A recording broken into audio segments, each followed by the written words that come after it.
বৃহস্পতিবার ঢাকা রিপোর্টার্স ইউনিটিতে মুক্তিযুদ্ধ ও সংবিধান নিয়ে আলোচনা সভার আয়োজন করে মঞ্চ ৭১ নামে একটি সংগঠন।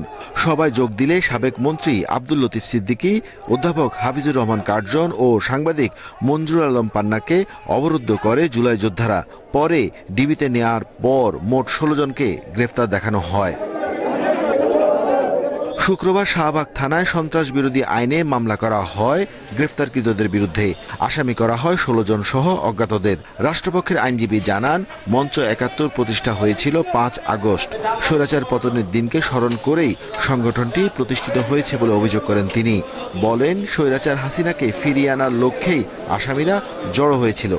তাদের নীল নকশার যে একটা প্রোগ্রাম ছিল, সমস্ত কিছুকে আমলে নিয়ে এই আসামিদেরকে সিডব্লিউ মূলে জেল হাজতে প্রেরণের নির্দেশ দেন। এরা প্রত্যেকেই জ্ঞান পাপী, বুদ্ধিজীবী এবং সাবেক স্বৈর শাসক ফ্যাসিস্ট হাসিনার আমলে সুবিধাভোগী। আসামি পক্ষের আইনজীবী বলেন, মঞ্চ ৭১ অরাজনৈতিক সংগঠন আর এই ধরনের মামলা স্বাধীন মত প্রকাশের পরিপন্থী। কেউ যদি মুক্তিযুদ্ধ নিয়ে কথা বলে তাহলে তারা ফ্যাসিস্টের দোসর হয়ে যায়, তারা ফ্যাসিস্ট হয়ে যায়।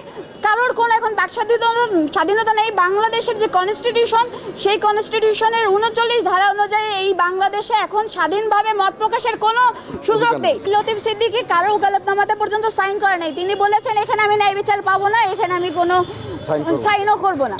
আসামিরা দেশকে সংঘাতের দিকে নিয়ে যেতে ও সরকার উৎখাতের ষড়যন্ত্র করেন বলে অভিযোগ করে রাষ্ট্রপক্ষ।